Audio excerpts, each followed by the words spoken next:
Graça e paz, irmãos. Vamos abrir a carta aos Romanos, por favor. Romanos capítulo 15. Abra a sua Bíblia. Na carta aos Romanos, capítulo 15.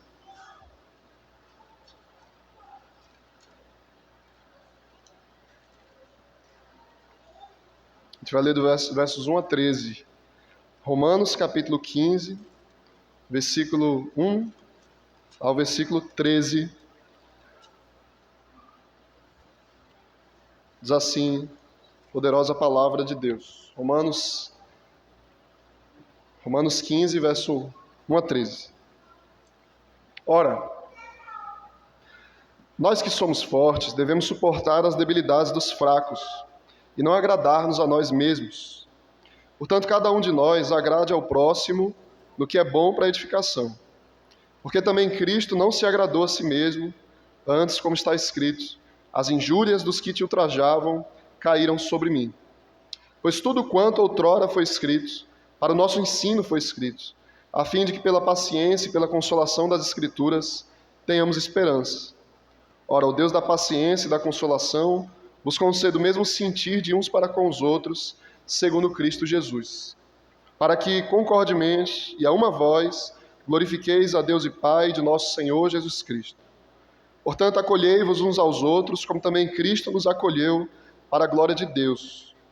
Digo, pois, que Cristo foi instituído ministro da circuncisão, em prol da verdade de Deus, para confirmar as promessas feitas aos nossos pais, para que os gentios glorifiquem a Deus por causa da sua misericórdia, como está escrito. Por isso eu te glorificarei entre os gentios e cantarei louvores ao teu nome. E também diz, alegrai-vos, ó gentios, com o seu povo. E ainda, louvai ao Senhor, vós todos os gentios, e todos os povos o louvem. E também Isaías diz, haverá raiz de Jessé, aquele que se levanta para governar os gentios. Nele os gentios esperarão. E o Deus da esperança vos encha de todo gozo e paz no vosso crer, para que sejais ricos de esperança no poder do Espírito Santo. Amém. Oremos, irmãos. Santo Deus e todo-poderoso Pai, pedimos a Tua graça sobre nós, Pai, nessa noite, Senhor. Ó Deus, tem misericórdia de nós, Pai, Tua palavra está aberta e que ela seja aplicada em nossos corações, Senhor. Ilumina nosso coração, Deus, nossas mentes, para que a gente possa ver e compreender as maravilhas da Tua lei, Senhor. Quebra, Deus, todo coração endurecido. Senhor, aquece todo coração frio, Deus, para que não sejamos indiferentes a essas preciosas verdades, Pai, que podem mudar a nossa vida, e que de fato mudam, Senhor. Ó Deus, precisamos de Ti, Senhor, nesses tempos maus, em que a gente é tão influenciado, Deus, recebe tantas coisas, Pai, diariamente, diante de nós, Senhor, dos nossos olhos, as nossas vidas, Pai. Que as crianças são atraídas, Deus, a esse mundo, a se parecer com esse mundo.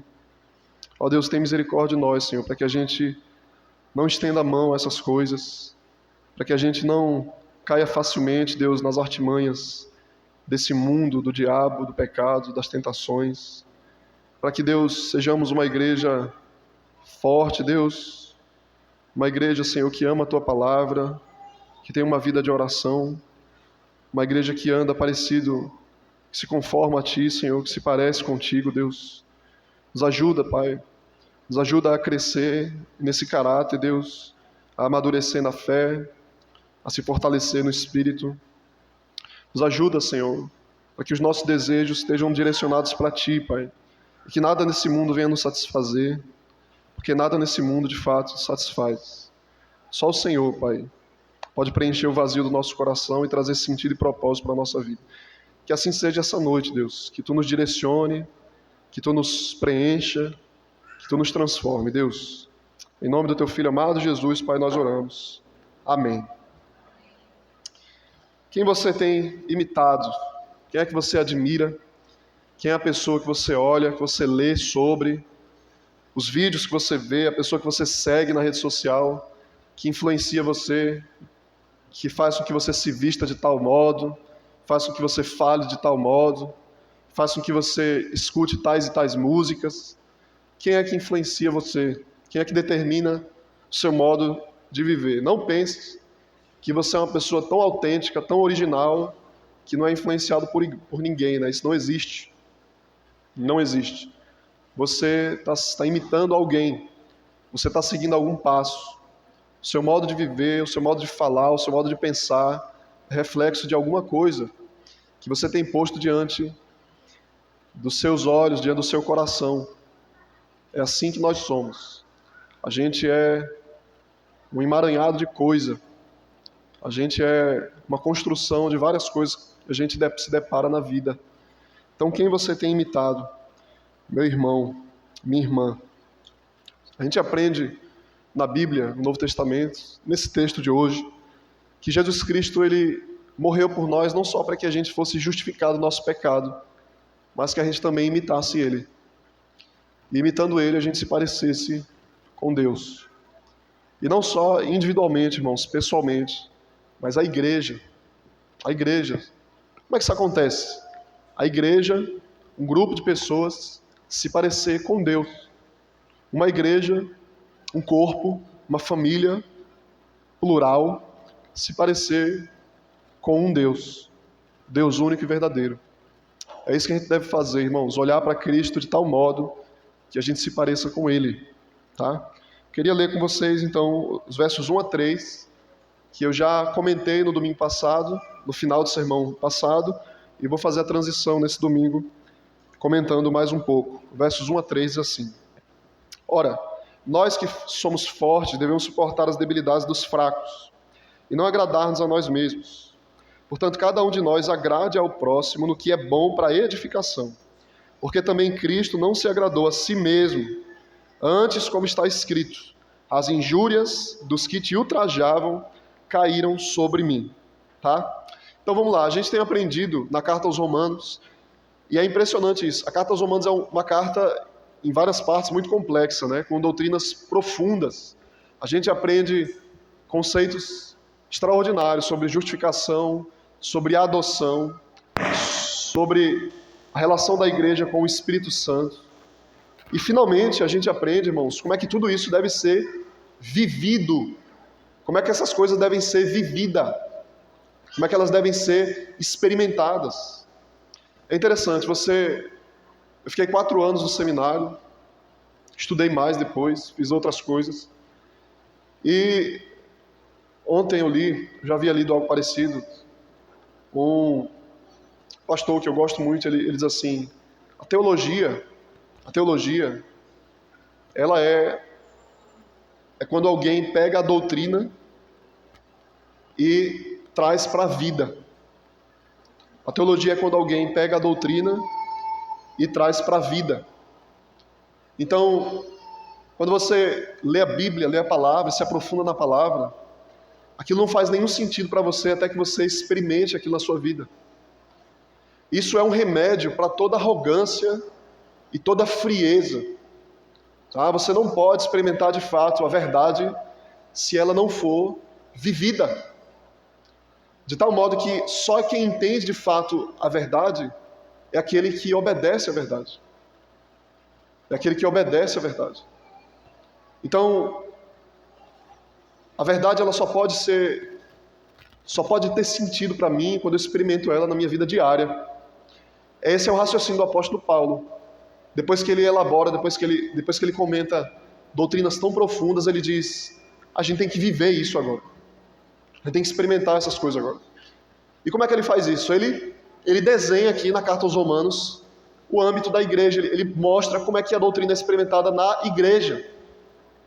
Então ele fala dos dons, ele fala do serviço, ele fala do ensino, ele fala da paciência, de não pagar o mal com o mal, mas pagar o mal com o bem, de perdoar o meu próximo. Ele fala da vivência na igreja.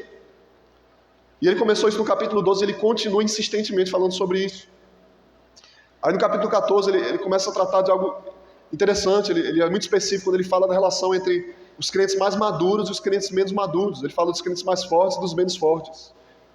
Como é que a gente lida com pessoas que são novas na fé, pessoas que são mais experientes na fé? Como é que a gente lida com coisas que não são pecaminosas, necessariamente pecado, mas que a gente tem que saber lidar com elas? Mostra um pouquinho, por favor, Diácono, o microfone. Que a gente tem que saber lidar com elas no dia a dia. Como é que a gente vai experimentar essas coisas? Como é que eu vou experimentar ela em relação com o meu irmão? E aí Paulo ele estabelece um princípio fundamental da igreja, que é: eu não consigo viver a verdade sozinho. Ele diz: a coisa só pode ser experimentada de fato sempre em relação com o meu próximo. Eu não posso conhecer a verdade de fato se eu não penso no meu próximo, porque a verdade ela se experimenta desse jeito. Porque o que é a bondade, senão aquilo que é manifestado a alguém? O que é o domínio próprio, senão quando ele se manifesta em relação ao outro? O que é a humildade, se ela não é experimentada com relação ao outro? Então, essa é a verdade, e ela só pode ser vivida de fato com relação ao outro. Então ele desenha aqui a imagem da igreja, ele diz: é assim e assim que vocês vão aplicar essas verdades. Então ele fala: justificação é uma coisa extraordinária, ele diz: é aqui que vocês vão viver isso. A doutrina da adoção, uma coisa tão profunda, extraordinária, que muda a nossa vida, é aqui que vocês vão viver isso. E ele diz assim, então, irmãos, ele fala: suportem as debilidades uns dos outros. É isso que ele fala aí no início do versículo 1, ele fala: suportem as fraquezas uns dos outros. Ajudar os outros nas suas fraquezas é uma parte necessária da edificação da igreja. Suportar aqui no sentido não de, como a gente usa geralmente, né? Rapaz, eu suporto tanta coisa, eu vou ter que suportar aquela pessoa. Suportar no sentido de dar suporte, né? De carregar o outro, sustentar o outro nas suas fraquezas. Não é simplesmente ter paciência. Estou tendo muita paciência com você, viu? Mas é carregar o outro nas suas fraquezas. E não fraqueza aqui, irmão, vale a pena repetir isso, não fraqueza aqui no sentido dos pecados, né? A pessoa está carregada de pecado e você tem que suportar o pecado, a pessoa carregada de pecado. Não, ele está falando das debilidades, aquela falta de entendimento em relação a coisas, os pormenores da vida, né? Então, eu não sei viver, eu não sei exatamente como é que eu tenho que fazer aqui. Agora que eu sou crente, como é que eu vou ter que fazer com relação ao meu trabalho aqui, ali? E as pessoas precisam ser cuidadosamente orientadas. Aí, em outro lugar, o apóstolo Paulo, em Gálatas capítulo 1, capítulo 6, verso 1 a 5. Queria convidar vocês a abrir esse texto, por favor, irmãos. Carta aos Gálatas. Você vai passar aí Romanos, 1 Coríntios, 2 Coríntios, Gálatas. Capítulo 6, versos 1 a 5. Gálatas capítulo 6, versículos 1 a 5. Ele diz assim, Gálatas 6, versos 1 a 5. Irmãos, se alguém for surpreendido em alguma falta, vós que sois espirituais, corrigiu com espírito de brandura, e guarda-te para que não sejas também tentado. Levai as cargas uns dos outros, e assim cumprireis a lei de Cristo. Porque se alguém julga ser alguma coisa, não sendo nada, a si mesmo se engana. Mas prove cada um seu labor, e então terá motivo de gloriar-se unicamente em si, e não em outro. Porque cada um levará o seu próprio fardo. Então o apóstolo Paulo ensina que é assim que a igreja caminha. Ele começa o texto dizendo, levai as cargas uns dos outros. Ele termina dizendo, porque cada um levará o seu próprio fardo. O aspecto pessoal e coletivo da igreja. E aí lá em Romanos capítulo 15, ele continua dizendo assim, e vocês devem fazer tudo para agradar o seu próximo. Agradar o próximo. Como é que eu suporto então o meu irmão? Quando eu vivo para agradar o meu irmão. Aí, novamente, o que Paulo está dizendo aqui? Não é agradar o pecado, nem mesmo o pecado do meu irmão, nem o meu. É agradar no sentido de fazer o bem ao meu irmão. Em Gálatas, o apóstolo Paulo vai dizer assim, eu não vim aqui para agradar homens, eu não vim agradar ninguém, eu não vim agradar homens. Mas aqui ele diz, eu devo viver de tal forma que agrade o meu irmão. O que Paulo quer dizer com isso? O que Paulo está falando aqui? Isso é interessante. Às vezes a gente pode confundir, irmãos, a aplicação das verdades da Bíblia. Veja só, Em outro lugar, o apóstolo Paulo disse assim, né? Ele falou, não julguem uns aos outros. Em outro lugar, ele fala que a gente deve julgar uns aos outros. Então, eu tenho que ter sabedoria para entender o que Paulo está falando dentro do seu contexto. Ele está falando aqui agora, em um lugar, ele diz, não agrade, eu não estou aqui para agradar ninguém. Aqui ele diz, eu devo agradar o meu irmão. Eu devo fazer o bem, meu irmão. Eu devo pensar nele. Não ser egoísta, né? Então, eu devo buscar influenciar o meu irmão, mesmo naquilo que não é pecado, ajudando ele a abandonar suas fraquezas.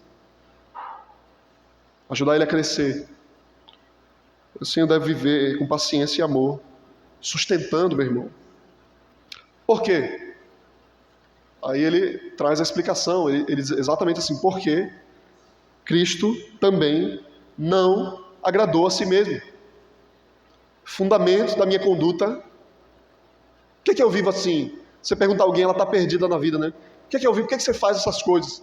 Aí a gente diz, porque Cristo fez assim. Que o meu Senhor viveu assim. Então, o nosso grande exemplo, irmãos, o fundamento da nossa vida, não é apenas a obra de Cristo em si, porque Ele morreu pelo meu pecado, mas é o seu exemplo. Veja, a cruz ela não é apenas a fonte da minha vida, ela é o meu exemplo. Cristo morreu para me salvar do meu pecado e Ele morreu para que eu também morresse. Ele morreu para que eu vivesse e Ele morreu para que eu morresse. Ele morreu para que eu vivesse para Ele e Ele morreu para que eu morresse pelo meu irmão. Então eu vivo porque Cristo me deu vida. E eu vivo também porque Cristo me mandou viver. E Ele deu o seu próprio exemplo. Não existe, irmãos, não existe força argumentativa, né, maior para me influenciar do que o exemplo. Vocês já ouviram que o exemplo arrasta, né? E Deus se utilizou desse princípio. Ele faz aquilo que Ele ordena. Ele diz, faça, e Ele diz assim, olhe como eu estou fazendo. Isso é impressionante. É como o dia do Senhor, porque Deus, ele no sétimo dia descansou. Ele fala, descanse, porque eu descansei nesse dia. Então Ele ordena e Ele faz para que eu imite Ele. Então aquele princípio que a gente usa, aquele ditado popular, né? Ele fala, faça o que eu falo, mas não faça o que eu faço. Negócio desse aí, eu não sei como é que é. É diabólico, né? Porque o pai, a mãe diz assim, meu filho, faça. E o filho vai, para onde ele vai olhar? Ele vai olhar para os seus pais, né? Inclusive é até traumatizante o filho receber todo o peso de uma ordem e quando ele olha para o pai faz totalmente o contrário. Isso gera uma confusão no coração de uma criança. Né? Mas Deus não faz isso. Ele faz o que Ele disse para que a gente faça, para que a gente fizesse. A gente deve imitar o Senhor. Ele morreu por mim. Eu devo morrer pelo meu irmão. Versos 4 a 7, irmãos, diz assim, pois tudo quanto outrora foi escrito, para o nosso ensino foi escrito, a fim de que pela paciência e pela consolação das Escrituras tenhamos esperança. Ora, o Deus da paciência e da consolação vos conceda o mesmo sentir de uns para com os outros, segundo Cristo Jesus, para que concordemente a uma voz glorifiqueis a Deus e Pai de nosso Senhor Jesus Cristo. Portanto, acolhei-vos uns aos outros, como também Cristo nos acolheu, para a glória de Deus. Então, ele diz assim, é interessante, ele cita o verso bíblico, ele cita o Salmo 69, e ele diz, porque a Escritura ela foi escrita para o nosso ensino. Tudo o que foi escrito, inclusive esse versículo anterior, que Paulo citou agora, foi escrito para o nosso ensino. Toda a Bíblia foi escrita para o nosso ensino. E Paulo une aqui o que ele disse antes com o que ele está falando agora. Presta atenção, o raciocínio de Paulo é impressionante. Você consegue entender, a Bíblia ela não é uma bagunça. Ele está seguindo um raciocínio perfeito. Porque o versículo que ele cita diz assim, sobre mim caíram as injúrias dos que te injuriavam. Paulo cita esse texto por duas razões. Escute, primeiro, ele cita para que a gente imite Jesus. Então ele fala, carregue os fardos uns dos outros, porque Cristo ele carregou as injúrias. E segundo, ele cita esse texto para o nosso ensino. E ele diz, porque tudo foi escrito para o nosso ensino. Entenderam? O que ele falou antes, faça assim, aí ele cita o texto bíblico, olha aqui. Aí do texto bíblico ele já parte e diz, porque isso foi escrito para o nosso ensino. Esse é o raciocínio de Paulo. E por que foi escrito para o nosso ensino? Ele diz, para que tenhamos esperança. Para que tenhamos esperança, irmãos. O texto bíblico, a Bíblia não é mais um livro. A Bíblia não é um livro de matemática, de história, meramente de geografia. A Bíblia é a palavra de Deus, foi escrito para mim, é esperança. Não há esperança nesse mundo. A Bíblia foi escrita para mim, esperança. Em seguida ele diz, o Deus da paciência. E o Deus da paciência, interessante isso, porque ele diz assim, tudo que foi escrito para o nosso ensino. Pela paciência, pela consolação da Escritura, a gente tem esperança. Aí no versículo ele fala, e o Deus da paciência e da consolação. Ele fala, a Bíblia foi escrita para que pela sua paciência e consolação a gente tenha esperança. E ele diz, e o Deus da paciência e da consolação. Depois de falar sobre a paciência e a consolação da Bíblia, Paulo fala do Deus da paciência e da consolação. O que ele está falando aqui? Deus, ele é denominado, ele é chamado por aquilo que ele produz. Porque o meu Deus me traz esperança. Ele é o Deus da esperança. Porque o meu Deus me traz consolo. Aí diz, ele é o Deus do consolo. Esse é o nome dele. Esse é o nome dele. Ele é o Deus da paciência. Ele é o Deus da consolação. Porque ele é quem me traz paciência. Porque ele é a minha consolação. E como é que ele faz isso, gente? Através da Escritura. Através da Bíblia. O Espírito Santo fala pela Escritura. Você não vai fazer um yoga, um mantra, você não vai ficar repetindo uma coisa até encontrar uma paz, se unindo com o cosmos. Você vai ler a palavra de Deus e suplicar ao Senhor, Deus, fala comigo através da tua palavra, e assim você vai ser consolado pelas suas promessas. Então ele diz, e ele vos conceda o mesmo sentir de uns para com os outros. O mesmo sentir de uns para com os outros, segundo Cristo Jesus, para que concordemente a uma voz glorifiquei a Deus e Pai de nosso Senhor Jesus. Veja só como é que ele está transformando isso cada vez uma coisa mais prática. Ele vos concede o mesmo sentir. Jamais a gente deve esquecer, irmãos, que o objetivo de Deus não é apenas uma coisa individualista, né? Uma coisa pessoal, mas é algo coletivo, para que a gente tenha o mesmo sentir de uns para com os outros, segundo Cristo Jesus, e concordemente a uma voz glorifiquemos a Deus e Pai de nosso Senhor Jesus Cristo. Ele está falando da igreja. O resultado final do poder da palavra de Deus é a unidade da igreja. A unidade da igreja. Mas essa unidade não é qualquer unidade, escute, ele diz, é em Cristo Jesus. Porque a unidade em vários lugares. Todo mundo grita por unidade. Mas qualquer acordo fora de Cristo é indigno. E é impossível que eles permaneçam. Não há verdadeira paz sem Cristo. Então ele diz que vocês pensem concordemente em Cristo. Tem o mesmo sentir em Cristo. Se a gente ignora a palavra de Deus, então não há possibilidade de paz. Veja esse mundo. Esse mundo, já há alguns séculos, tem gritado por uma coisa chamada igualdade e fraternidade. E é um mundo absolutamente desigual. No pior sentido, né?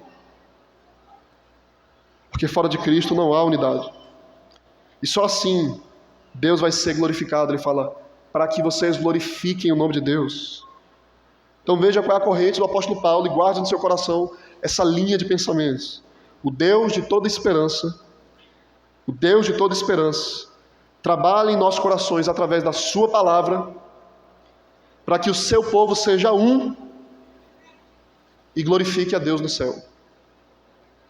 Deus da esperança, pela palavra do Deus da esperança, na unidade do povo de Deus, para a glória desse Deus. Deus, palavra, unidade da igreja e a glória de Deus. É assim que Deus age.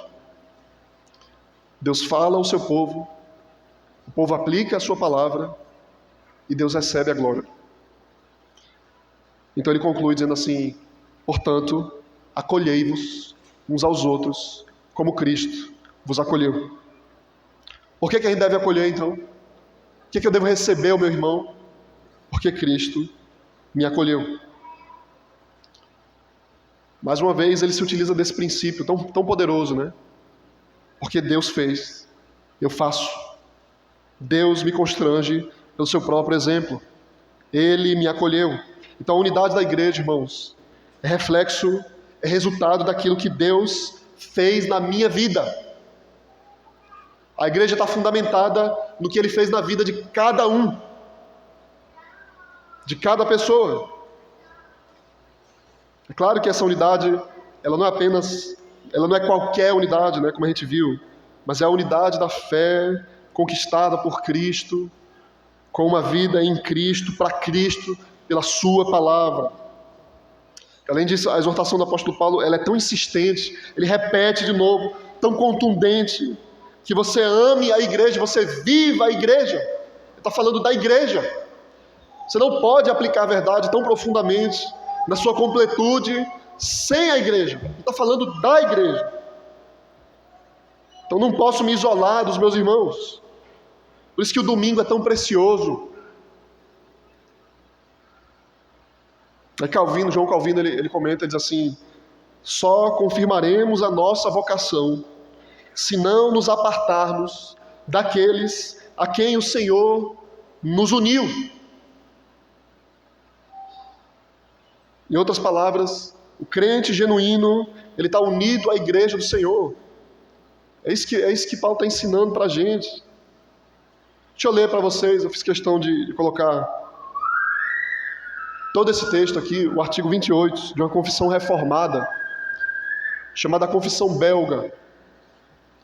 Capítulo 28, fala do dever de juntar-se à igreja. É uma exortação bem específica, né, para a gente entender o que Paulo está dizendo. Queria ler para vocês. Ela diz assim: essa santa assembleia é a congregação daqueles que são salvos, e fora dela não há salvação.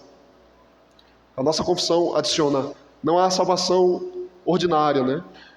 Não há como você se salvar normalmente fora da igreja. Cremos então que ninguém, qualquer que seja a posição, a qualidade, deve viver afastado dela. Ninguém deve viver afastado dela ou contentar-se com a sua própria pessoa.